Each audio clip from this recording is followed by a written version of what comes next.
Welcome to our channel, Top Movies Recap. Today I'm going to explain an American science fiction romance film, Passengers. The film is based on Starship Avalon, which is transporting 5,000 humans and 258 crew members to a planet called Homestead 2. Humans have found a way to infest planets other than Earth 2. In the film Passengers, there is no catastrophe that has occurred on Earth, unlike, say, Interstellar. No one is fleeing. These people have made a choice to relocate as they want to start a new life. Jim Preston is one such mechanic who is looking to relocate to this new planet. Everyone on the ship is in hibernation. The duration of this journey is 120 years. So the idea is that everyone gets on board and sleeps for 120 years and wakes up on the other side at Homestead 2. Let's start the story, but before we start, don't forget to hit the like button and also subscribe to our channel to get some interesting stuff in upcoming videos. The spaceship Avalon is on a 120-year voyage to colonize the planet Homestead 2. On board are 258 crew and 5,000 passengers, the first inhabitants of the planet. They will be in hibernation for nearly all of the 120 years. Unfortunately, after 30 years into the journey, a meteor hits the ship and damages the computer monitoring the fusion reactor of the ship. The ship is powered by nuclear fusion. This damage leads to further cascading damages to the other functions of the ship. One of the pod's malfunctions. This is Jim's pod. He's woken up. He soon realizes that he got woken up 90 years too soon. He tries to send a message to Earth, but they are so far from Earth that the message would take 55 years to get a response. He tries to check for other crew members who might be awake. Everyone is still asleep. He tries to figure some way to get back into hibernation, but he can't. People are put into the hibernation state on Earth, and the pod just keeps them in that state. Jim meets Arthur, an android bartender. He is his only company. Over a year passes. Jim plans on ending his life. Jim stumbles upon the pod of a woman, Aurora Lane, a writer. He reads up about her. He falls in love with her. Here's the messed up part. Jim decides to wake her up too. He decides to do this because he is just too lonely. He wants company. But he decides to sacrifice Aurora's life by waking her up. Once she's up, she can't go back into hibernation either. He confesses to Arthur that he's thinking about doing it. Jim knows he's doing a terrible thing, but he goes ahead and fries her pod's timer chip, and she wakes up. He asks Arthur to keep it a secret, and Arthur agrees. Aurora wakes up. She meets Jim. She goes through everything Jim goes through. She's desperate to go back into hibernation. Jim tells her he's been awake for a whole year and that he's tried everything. Eventually, she starts to like Jim. He's the only guy there, not many options in any case. They fall in love. After some time of getting to know each other, Jim asks Aurora on a date and she accepts. After they eat, he takes her to the spacesuit room, and there are two suits, and they both get dressed and go outside. Coming back in, Aurora is excited, and they go to Jim's cabin and make love. They are happy, have their routine of exercise, watching the stars, taking advantage of the ship's entertainment and restaurant venues. Another year passes, and it's Aurora's birthday, and Jim plans a special surprise. He made a ring for her. Going in the bar, Aurora tells Arthur that she and Jim have no secrets, and Jim agrees, not realizing that Arthur interprets this as meaning that Jim has told Aurora that he woke her up. Jim steps into the men's room, and Arthur tells Aurora what a good choice Jim made to pick her to wake up. Aurora is devastated and furious, and tells Jim to stay away from her. One night she enters his cabin while he's sleeping and assaults him with her fists.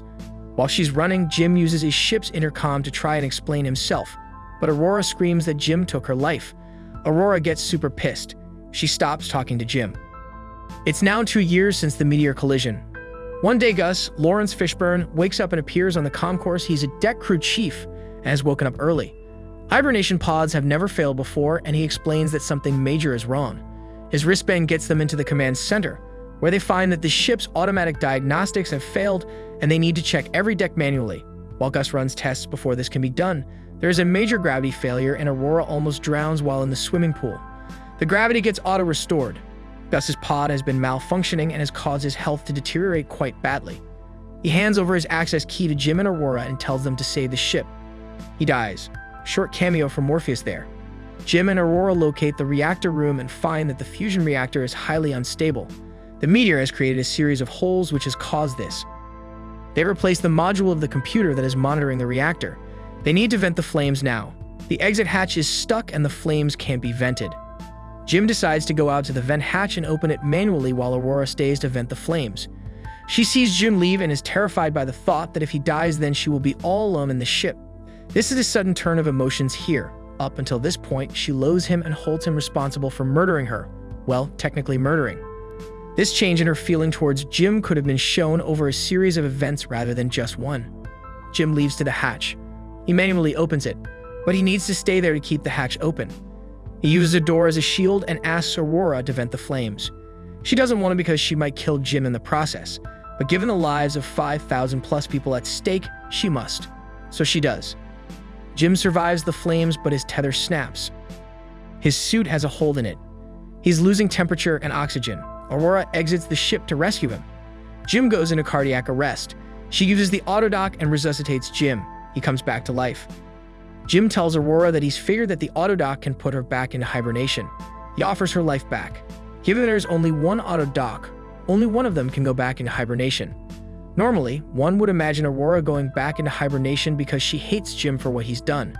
She also wants her life back. He's offering her, but she refuses the offer though. She decides to stay awake with Jim and write her book through the rest of their journey. The ending of Passengers shows that 88 years have passed. It is time for arrival at Homestead 2. The crew wakes up. Out comes Andy Garcia. He's the captain of the ship Norris. A very odd cameo for him. Just that one scene. The reason is this. Apparently, there were a couple of alternate endings to this film. The theatrical release has the ending of Passengers with the crew coming out to see that there is a house, and this shows that Jim and Aurora lived a full life and died on the ship. The voice-over is Aurora's and is narrating her decision and experience. The other Passengers ending that was thought of was to extend this scene to show more of the leftovers of Jim's and Aurora's lives. I believe Andy would have had a longer cameo if that was part of the final edit. There was yet another ending to Passengers which was part of an earlier script. Once Jim and Aurora fix up the reactor, the ship assumes that it is docking and releases all of the pods. The pods end up being released into open space with their occupants still in hibernation. Everyone floats away into open space to their deaths. Jim and Aurora are left alone on the ship. They use the gene bank which contains the sperm and ova of all of the passengers to repopulate the ship. A generation leaves and ages on the ship and their children make it to Homestead 2. This ending would have raised more questions than it answered and was hence stashed. We hope you enjoyed our today's video. If you did like this video, smash that like button and subscribe to our channel to stay up to date with the latest and interesting videos.